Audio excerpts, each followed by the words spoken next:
Sekarang kita masuk fikih manhajus salikin. Saya lengkapi pembahasan sholat rawatib kemarin dengan beberapa catatan tentang sholat sunnah rawatib, yaitu sholat yang mengiringi sholat wajib. Catatan sholat sunnah rawatib atau yang mengiringi sholat wajib. Syekh Abdurrahman bin Nasir Asy'adi rahimahullah berkata dalam kitabnya Manhajus Salikin, sholat rawatib muakkadah yang mengikuti sholat wajib ada 10 rakaat. Inilah yang disebutkan dalam hadis Ibnu Umar radhiyallahu anhuma. Ia berkata, aku menghafalkan dari Rasulullah sallallahu alaihi wasallam 10 rakaat dalam sehari, yaitu 2 rakaat qobliyah zuhur, 2 rakaat ba'diyah zuhur, 2 rakaat ba'diyah maghrib di rumahnya, 2 rakaat ba'diyah isya di rumahnya, 2 rakaat qobliyah subuh. Muttafaqun alaih. Yang disebutkan dengan di rumahnya tadi ba'diyah maghrib dan ba'diyah isya. Sekarang kita lihat beberapa catatan tentang sholat sunnah rawatib. Saya simpulkan dan tambahkan dalil-dalil dari kitab Ghoya Al-Muqtasidin Syarah Manhajus Salikin. Dibaca. Beberapa catatan tentang sholat sunnah rawatib. Pertama, sholat rawatib atau yang mengiringi sholat wajib minimalnya adalah 10 rakaat, maksimalnya adalah 16 rakaat. Nah, kalau dalam sehari ada maksimalnya, ada 16 rakaat. Ini jadi pendapat dari ulama Syafi'iyah. Ya, ulama Syafi'iyah milih 16. Apa saja rinciannya? Dibaca. Rawatib 16 rakaat ini adalah 2 rakaat qobliyah subuh, 4 rakaat qobliyah zuhur, 2 rakaat ba'diyah zuhur, 4 rakaat qobliyah asar, sebagaimana dianut dalam mazhab Syafi'i dan jadi pendapat sebagian ulama Hambali, 2 rakaat ba'diyah maghrib dan 2 rakaat ba'diyah isya. Baik, situ disebutkan ada yang berbeda dengan sebelumnya dengan perkataan Ibnu Umar, ada 4 rakaat qobliyah asar. Kemudian beda lagi dengan perkataan Ibnu Umar tadi zuhur, 4 rakaat qobliyah zuhur. Nanti totalnya 16 ya, betul enggak? Iya. Ya, totalnya 16. Nah, 16 ini jadi pilihan dari mazhab Syafi'i. Di antaranya penulis Matan Al-Ghaya wa Takrib, Matan Abu Syuja. Beliau katakan sholat sunnah yang mengiringi sholat wajib yang muakkad itu ada 17 rakaat dalam sehari. 16 sebutkan ini, 1 rakaat itu setelah sholat ba'diyah isya ditambahkan sholat witir 1 rakaat. Berarti dilakukan sholat witir tadi sebelum tidur. Ya, totalnya berapa? 17. Ya, 16 tadi selain witir. Witirnya 1 rakaat setelah ba'diyah isya. Jadi setelah isya 3 rakaat. Ba'diyah isya'nya 2 tambah witirnya 1. Terus dalil tentang qobliyah zuhur 4 rakaat. Dalil tentang sholat qobliyah zuhur 4 rakaat adalah hadis dari Aisyah radhiyallahu anha. Ia berkata, Nabi SAW tidak pernah meninggalkan 4 rakaat sebelum zuhur. Hadis riwayat Bukhari. Nabi SAW tidak pernah meninggalkan 4 rakaat sebelum zuhur. Berarti di sini dipilih oleh Nabi 4 rakaat. Nah, tadi sama seperti pendapat Syafi'iyah. Terus tentang qobliyah asar 4 rakaat. Dalil tentang sholat qobliyah asar 4 rakaat adalah hadis dari Ali bin Abi Thalib radhiyallahu anhu. Ia berkata, "Kana Nabiyyu sallallahu alaihi wasallam yusalli qabla al-'asri 4 rakaatin yafsilu bainahunna bitaslimi ala malaikati muqarrabina wa man tabi'ahum minal muslimina wal mu'minina." Nabi SAW biasa melakukan sholat 4 rakaat sebelum asar. Beliau memisahkan di antara 4 rakaat itu dengan salam terhadap para malaikat yang didekatkan serta kepada kaum muslimin dan mukminin yang mengikuti mereka. Hadis riwayat Tirmizi, Ibnu Majah, Ahmad. Syekh Salim bin Id Al-Hilali mengatakan bahwa sanad hadis ini hasan. Lihat, Nabi SAW biasa melakukan sholat 4 rakaat sebelum asar. Beliau misalkan di antara 4 rakaat tadi. Jadi 2 salam, 2 salam. 2 rakaat salam, 2 rakaat salam. Jadi cara lakukan 4 ini afdolnya 2 rakaat salam, 2 rakaat salam, totalnya 4. Nah, ini jadi dalil qobliyah asar tadi 4 rakaat. Nah, terus catatan kedua, kalau tadi dari sisi jumlah maksimalnya sehari rawatib tadi 16. Terus yang kedua, Nabi SAW tidak pernah meninggalkan sholat rawatib ketika mukim. Nah, beda kalau ketika safar. Ya, berbeda dengan safar. Coba lihat hadis Aisyah. Aisyah radhiyallahu anha, di mana ia berkata, lam yakunin nabiyyu sallallahu alaihi wasallam ala syai'in minan nawafili ashadda minhu ta'ahudan ala raqatal fajri. Nabi sallallahu alaihi wasallam tidaklah memiliki perhatian yang luar biasa untuk salat sunnah selain salat sunnah fajar. Hadis riwayat Bukhari. Nah, lihat lebih jelasnya perkataan Imam Ibnul Qayyim dalam Zadul Ma'ad. Ibnul Qayyim rahimahullah mengatakan, termasuk di antara petunjuk Nabi sallallahu alaihi wasallam ketika bersafar adalah mengqashar salat fardu, dan beliau tidak mengerjakan salat sunnah rawatib qobliyah dan ba'diyah. Yang biasa beliau tetap lakukan adalah mengerjakan salat sunnah witir dan salat sunnah qobliyah subuh. Salat sunnah qobliyah subuh sama dengan salat sunnah fajar. Terus beliau tidak pernah meninggalkan kedua salat ini baik ketika bermukim dan ketika bersafar. Berarti yang beliau tinggalkan ketika safar semua salat rawatib kecuali tadi ada salat qobliyah subuh, salat sunnah fajar, dan tadi disinggung oleh Imam Ibnul Qayyim ada salat witir beliau tetap jaga. Ya, jadi yang beliau perhatian nanti ketika mukim melakukan rawatib terus, namun ketika safar ya, beliau tinggalkan rawatib kecuali sholat sunnah fajar saja. Terus catatan ketiga, sholat sunnah ba'diyah maghrib setelah surah Al-Fatihah membaca surah Al-Kafirun pada rakaat pertama dan membaca surah Al-Ikhlas pada rakaat kedua. Dan ini nanti sama ketika melakukan sholat qobliyah subuh. Qobliyah subuh atau sholat sunnah fajar juga sama, bukan hanya ba'diyah maghrib. Ya, namun kalau sholat qobliyah subuh sudah sering kita dengar dalilnya. Kalau ba'diyah maghrib ini dalilnya. Lihat Abdullah bin Mas'ud, dibacakan. Abdullah bin Mas'ud radhiyallahu anhu mengatakan, ma uhsi ma sami'tu min Rasulillah sallallahu alaihi wasallam yaqra'u fi raq'ataini ba'da wa qabla salatil fajri fajri bi qul ya ayyuhal kafirun wa qul huwallahu ahadun.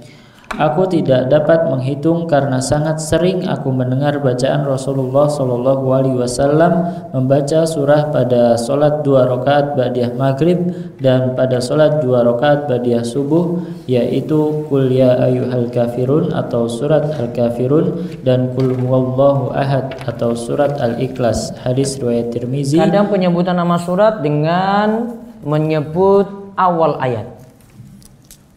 Ya, menyebut ayat pertama dari surat tersebut. Jadi Nabi sebut tadi membaca, atau dalam hadis sebut tadi bi qul ya ayyuhal kafirun. Ayat pertama kan? Terus bi qul huwallahu ahad. Ayat pertama juga. Dan itu dijadikan nama surat berarti. Nah, kemudian di sini jadi dalil tadi untuk 2 salat ya, berarti qobliyah subuh dan ba'diyah maghrib. Terus catatan keempat. Salat sunnah fajar dilakukan ringan. Dari Aisyah radhiyallahu anha, ia berkata, anna nabiyya sallallahu alaihi wasallam kana yusalli raq'ataini khafifataini bainan nida'i wal iqamati min salatis subhi. Rasulullah sallallahu alaihi wasallam biasa melaksanakan salat 2 rakaat yang ringan di antara azan dan iqamah salat subuh. Baik, selesaikan poin kelima dan keenam. Catatan kelima tentang salat sunnah rawatib.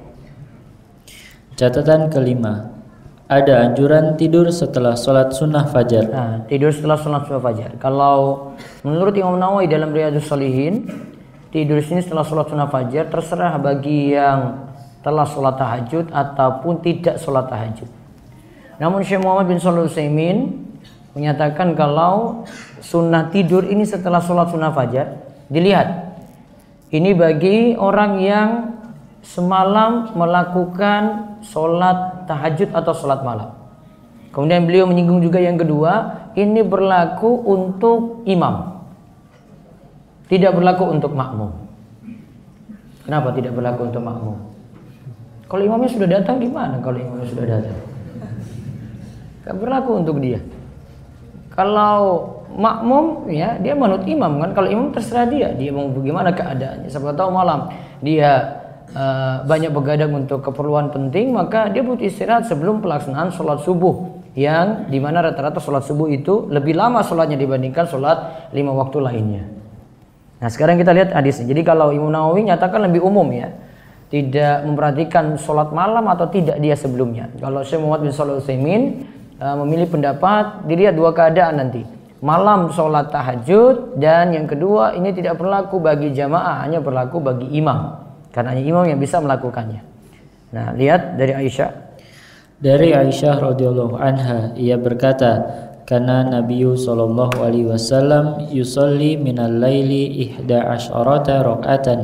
فإذا طلع الفجر صلى ركعتين خفيفتين ثم اضطجع على شقه الأيمن حتى يجيء المؤذن فيؤذنه. Nabi SAW biasa melaksanakan sholat malam sebanyak 11 rakaat. Jika telah terbit fajar subuh atau masuk azan subuh, beliau mengerjakan sholat 2 rakaat yang ringan. Setelah itu beliau berbaring pada sisi kanan hingga muazin mengumandangkan iqamah. Hadis riwayat Bukhari dan Muslim. Baik. Kita lihat hadis ini menerangkan satu, sholat malam itu 11 rakaat dan Nabi SAW tidak pernah lebih daripada 11 rakaat. Namun menurut pendapat jumhur ulama, 11 rakaat dari Nabi SAW ini bukan batasan. Sebagaimana kata Imam Ibnu Abdul Bar, sholat malam itu paling sedikit 2 rakaat, paling maksimal tidak dibatasi. Terus jika telah terbit fajar subuh, beliau mengerjakan sholat 2 rakaat yang ringan. Nah, itulah sholat qobliyah subuh tadi ringan.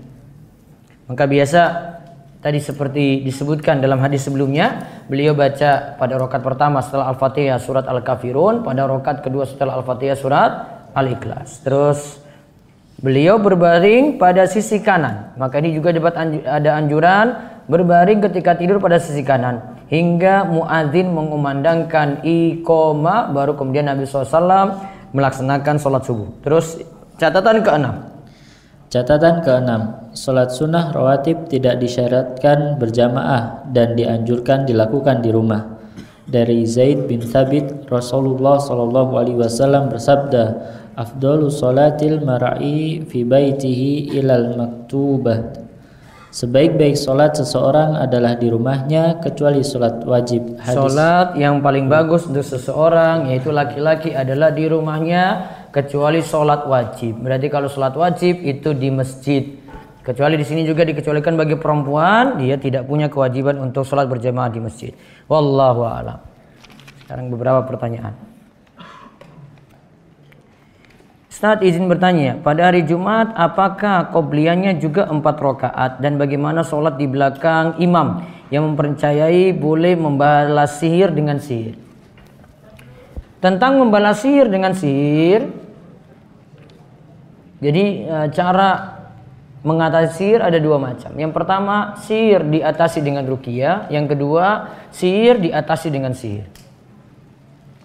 Bisa melihat rincian ini ada di pembahasan kitab Tauhid. Ya, ada di pembahasan kitab Tauhid ketika Syekh Muhammad bin Abdul Wahab membahas bahasan nusrah. Di antara bentuk mengobati sihir 2 tadi. Yang tepat, sihir hanya boleh diobati dengan ruqyah saja. Sedangkan sihir dengan sihir itu mudarat tanpa mudarat. Kemudian sihir lawan sihir berarti syirik lawan syirik. Ya, tidak menyelesaikan masalah. Bisa jadi ini dengan sihir yang pertama lawan sihir yang kedua. Sihir yang pertama jinnya jin apa, kelas rendah apa namanya? Hah? Ya kelas ringan lah gitu. Terus yang sihir yang kedua yang mau lawan, wah ini yang kelas berat. Maka yang kelas ringan tadi dikalahkan. Akhirnya yang menguasai dia lagi jin yang lebih berat. Jin yang lebih berat berarti tidak menyelesaikan masalah, malah mudarat. Diselesaikan dengan mudarat, dia tambah mudarat lebih besar, jinnya lebih besar lagi. Mungkin gak kelihatan, namun ya ada beberapa kasus seperti itu yang terjadi. Maka sihir dengan sihir tidak menyelesaikan masalah. Namun sebagian ulama masih membolehkan sihir dilawan dengan sihir, sebagaimana disebutkan oleh Syekh Muhammad bin Abdul Wahab dalam kitab Tauhid. Nanti lihat rinciannya, dan jelas pendapatnya kurang tepat untuk masalah sihir dilawat dengan sihir, dan itu ijtihad sebagian ulama tidak tepat. Namun di sini ditanya bagaimana sholat di belakangnya. Wallahu a'lam, sholatnya masih sah, dan ini tidak sampai membuat ini karena ini dari masalah ijtihadiyah. Namun kalau melihat pendapat tadi, ini pendapat yang kurang tepat. Terus Untuk hari Jumat qobliyahnya 4 rakaat. Qobliyah Jumat 4 rakaat. Jawabannya tidak untuk sholat Jumat. Sholat Jumat tidak ada qobliyah. Namun sholat Jumat yang ada sebelum khatib naik mimbar cuma ada sholat sunnah mutlak. 2 rakaat salam, 2 rakaat salam, 2 rakaat salam sampai imam itu naik mimbar. Yang ada nanti ba'diyah Jumat bisa memilih 2 rakaat atau bisa milih 4 rakaat. Yang tepat 4 rakaat lebih afdal karena jumlah rakaatnya lebih banyak, dan ini yang dipilih oleh Imam Nawawi dan sesuai kaidah juga yang dikatakan oleh Imam As-Suyuti. Imam As-Suyuti katakan makan aksaru fi'lan kana aksaru fadlan. Ibadah yang aktivitasnya lebih banyak maka pahalanya itu lebih besar. Maka 4 rakaat ba'diyah Jumat lebih afdal daripada 2 rakaatnya. Ustaz, bagaimana cara mendidik istri agar selalu taat pada suami? Selama ini istri saya sering tidak mentaati saya. Walau sering saya kasih tahu tentang hadis Nabi di mana seorang istri bisa masuk surga jika mentaati suaminya. Istri saya malah menggunakan dalil suami mesti memuliakan istrinya.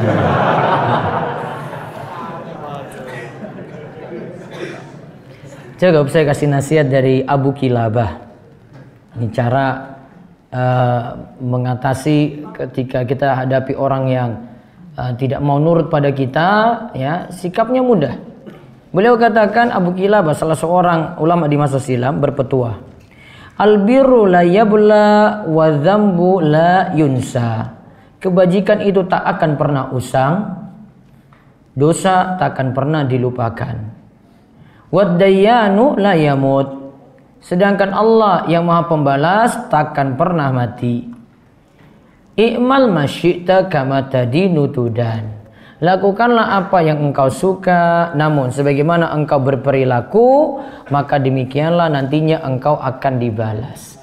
Ada balasannya di dunia juga seperti itu.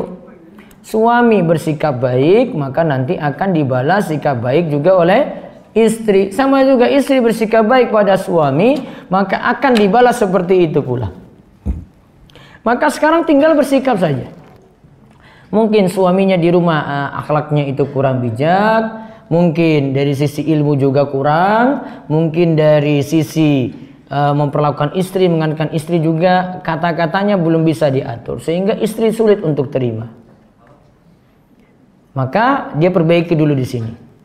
Mungkin kurangnya, dan ini biasanya yang terjadi pada bapak-bapak. Bapak-bapak itu kurang ngaji dibandingkan dengan ibu-ibu. Coba lihat aja majelis-majelis yang banyak itu siapa yang hadir coba. Ya, kalau majelis pagi, majelis apa saja coba lihat. Paling banyak itu ya ibu-ibu.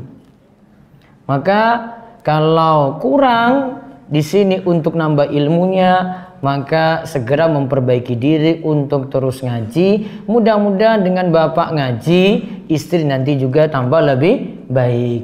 Nanti istri setelah lihat jenengan itu ngaji, insya Allah gak akan keluar dalil-dalil kayak tadi. Karena dia tahu, wah suami saya ini lebih berilmu ini, nggak mungkin saya dalil dia, nanti dia bantah lagi saya dengan dalil yang lainnya lagi. Ya, dia tahu nanti dia hargai. Dia bisa keluarkan dalil kayak begini karena dia tahu suaminya nggak tahu dalil kayak gini. Walaupun jenengan sebutkan istri harus taat pada suami, itu jalan menuju surga. Kamu nggak usah sebut-sebut kayak gitu, kayak sombong banget gitu loh. Biasa-biasa saja, nggak usah angkat-angkat dirimu. Kamu harus taat pada saya, itu jalan menuju surga. Nggak usah sebut-sebut kamu. Tunjukkan saja tingkah laku yang baik, akhlak yang baik, penuhi kewajibanmu sebagai suami. Ya, nanti istri akan balas juga dengan yang baik seperti itu. Wallahu a'lam. Apakah boleh mengadakan daurah berbayar dan mahal karena tempat di hotel mewah berbintang? Karena tidak semua orang mampu dan hanya orang-orang kaya saja yang bisa mengikutinya. Ini nyinggung seseorang ini kayaknya. Jadi begini, dakwah itu ada melihat segmen-segmen tertentu. Ya, Rasul Shallallahu Alaihi Wasallam pernah berdakwah di Taif. Datang ke Taif, beliau terlebih dahulu datangi tokoh-tokoh besar. Beliau diam-diam ini, dan ketika dia dakwah tokoh-tokoh ini, dakwah beliau tidak diterima, maka beliau minta tolong nanti diam-diam yang gak usah sampaikan tentang dakwah saya tadi. Ya, berarti dia tidak ingin ini yang lainnya itu tahu, dan beliau itu khususkan untuk tokoh-tokoh saja, orang-orang penting. Sehingga kadang ada yang berdakwah nanti dia lihat segmen atau kelasnya. Sama, ada yang dakwah dia cuma mau dakwah saja pada orang-orang yang kelas bawah. Ada orang-orang awam, dia nggak ingin orang-orang yang ngaji itu hadir, karena orang-orang ngaji nanti ya kayak gitulah kelakuannya, nanti sok-sok pintar dalam majelis begitu. Dia nggak senang yang kelas atas itu hadir di kelas bawah di situ. Ya, ada yang nggak senang. Kenapa? Wah, kalau ini hadir, wah itu jenggotan semua. Enggak, ini masih biasa-biasa dulu, masih orang awam. Maka dia pingin ya biasa dulu, nggak perlu banyak itu yang hadir. Itu namanya strategi. Ya. Maka ada yang diam-diam nggak mau sampaikan pada orang lain. Dia bolak-balik masuk ke kampung ini, kampung itu, ya. Dia sudah dakwai di situ. Dia khususkan segmen ini. Dan nggak mungkin orang kaya juga turun ke kampung-kampung semacam ini, nggak mau. Maka kebalikannya. Maka jangan salahkan kalau orang kaya itu tadi dakwai khusus, ya. Sebagaimana orang kampung didakwai juga khusus. Kalau ini bisa diterima tadi, harusnya yang bawah juga, kalangan bawah juga kayak gini. Orang kaya nggak mungkin datang ke kampung-kampung yang becek-becek kayak begitu. Mau berani datang ke situ coba? Dia nggak terima.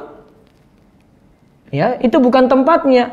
Dia merasa enggak, saya kurang kuat itu masuk sampai ke pelosok-pelosok kayak gitu. Maka ada kelas-kelasnya sendiri-sendiri. Sehingga yang kalangan atas nggak usah cemburu pada kalangan bawah, yang kalangan bawah nggak usah cemburu pada kalangan atas. Ada kelasnya masing-masing. Maka tolong pahami, ada yang buat kajian khusus untuk orang-orang yang butuh penanganan khusus pula. Dia kok ditaruh berbintang? Ya memang kelasnya. Dan itu berarti dia sudah spesifikkan kalau yang lain yang bukan di situ nggak mampu, ya berarti nggak di situ. Dan dia cuma mau kalau dakwanya juga di tempat itu. Apa salahnya coba? Ada dalil yang melarang? Enggak. Sama sekarang kalau berkembangnya zaman, boleh saja orang itu dakwahi, dia masuk ke komunitas-komunitas. Ini sepeda-sepedaan, dia masuk ke komunitas sepeda. Ya, ustadznya ikut main sepeda. Boleh-boleh saja. Ini komunitas motor, dia masuk ke kalangan itu. Dia bawa motor, boleh-boleh saja. Mana dalil yang melarangnya? Wong tadi Nabi saja dakwahi orang Taif masuk ke toko-toko langsung. Nabi nggak buka itu orang miskin ya ikut gabung sini, nggak, takut nanti yang ini nggak terima, yang toko-toko tadi sah-sah saja. Ya. Sehingga kalau ada yang melarang kayak begini ya diterima saya nasihatnya. Namun melarang kayak begini, mengusung kayak begini ya butuh dalil juga. Ya, yang ini pokoknya nggak usah disinggung, terima juga. Orang itu didakwahi ada segmen-segmennya sendiri. Sama kalangan mahasiswa dengan kalangan orang awam, ya. Kadang yang mahasiswa dispesialkan sendiri. Dia buat dalam bentuk kajiannya dalam bentuk seminar dengan bahasa-bahasa ilmiah. Ya, di gedung yang khusus. Orang awam, orang desa datang situ nanti nggak nyambung karena ini bahasan ilmiah. Datang nanti cuma bengong saja. Ini apa ini bahasanya? Bahasanya high class. Bahasanya advance. Nggak bisa masuk. Maka hargai. Jadi buat segmen-segmen kayak gini cuma ingin dakwah itu cepat masuk pula. Jadi nggak usah cemburu. Ya, ada yang buat kelas kayak gini ya karena memang dia ingin khususkan ini saya mau guide nih orang-orang kaya ini. Ini siapa tahu dari mereka nanti mereka bisa dukung dakwah. Nanti ada di kalangan bawah juga. Dan juga jangan nganggap kalau ustadz itu cuma dakwai orang-orang kaya saja. Enggak, kamu terlalu suuzon. Ngapain ustadz pamer sama kamu kalau dia pernah ke kampung-kampung? Apa dia mesti live-kan semuanya? Enggak kan? Kamu terlalu suuzon. Ustadznya itu high class terus itu di hotel terus. Kamu bilangnya terus. Yang lain-lain yang enggak live kamu enggak pernah perhatikan karena kamu enggak pernah mantau dia 24 jam. Ya ngapain juga dia publishkan untuk itu semua? Kan enggak perlu. Bukan urusan kita juga. Sudah pokoknya urusan ini berarti kalangan sendiri. Gitu aja. Kamu kalau mampu ya ikuti silakan. Dan banyak yang dapat hidayah karena dikhususkan kelas seperti ini. Akhirnya yang kaya-kaya ini alhamdulillah mau ngaji. Akhirnya yang sebelumnya di bintang 5 tadi datang ke masjid kayak begini, datang juga hadir. Karena tahu, oh ustadz ngaji di situ tuh, saya mau datang juga. Ikut berbaur, akhirnya kan mau berbaur. Kita karena cuma mikir depannya saja gitu, nggak tahu belakangnya itu gimana itu akibatnya. Kemudian bagaimana cara mengatur waktu untuk belajar agama, untuk membaca buku karya para ulama, sembari kami pada saat siangnya punya jadwal kuliah. Waktu yang pas untuk belajar agama itu sebaiknya kapan Ustadz? Ingat saja sabda Nabi SAW, min husni islamil mar'i tarkuhu ma la ya'nihi. Tanda baiknya Islam seseorang adalah dia tinggalkan hal-hal yang tidak manfaat. Mahasiswa itu, kalau ini tanya ini mahasiswa nih tadi nih ya, ini kuliah kan, berarti mahasiswa kan. Apa satu hari berapa SKS diambil coba? Satu hari apa satu pekan hitungnya? Satu pekan ya, berapa jam itu? Paling maksimal 24 SKS kan? 24 SKS berapa jam? Satu SKS berapa jam? Hah? 45 menit. Nah, coba kalikan saja, luangnya berapa banyak coba? Ya, waktu nganggurnya banyak. Kamu bilang tugasmu banyak, sama juga. Saya juga pernah dapat tugas sama dengan kamu juga sama juga. Tugas juga sama, yang lain juga ada tugas tapi masih bisa ngaji. Ya, ada yang ada tugas ya masih tetap bisa naik gunung, bisa traveling, bisa jalan-jalan pakai sepeda. Coba lihat, sama-sama itu tadi. Namun yang satu tadi pilih ngaji, yang satu itu pilih jalan-jalan. Iya kan? Waktu weekendnya coba lihat, waktu weekendnya ada yang milih, saya mau naik gunung, turun gunung, nerjun laut, ya naik dari laut, ya. Ya itu ada yang milih itu kan? Ada yang milih sudahlah saya weekend itu hadiri majelis ilmu saja. Sama, dia SKS-nya dia ambil sama. Ini 24, ini 24. Apa bedanya coba lihat? Kan tergantung, ya. Terserah dia mau pilih yang mana coba. Maka kalau tahu itu ada kebaikannya banyak, dia pasti milih yang ini saya kapan lagi saya mumpung di Jogja ini. Nanti aja lah, nanti mau naik gunung turun gunung gampang aja lah, nantilah kalau saya sudah nikah saja lah, lebih romantis, so sweet gitu loh. Kalau kuliah kayak gini, saya butuh ilmu banyak nih, apalagi saya itu merantau ke Jogja, di tempat saya nggak ada majelis, saya mau ambil kesempatan kapan lagi coba? Sulit. Maka gunakan baik-baik. Jadi tinggal mikir, dan tiap orang tuh tinggal mikir tadi, iya saya sama ya, dia juga sama, kok dia bisa ngaji, kok saya enggak?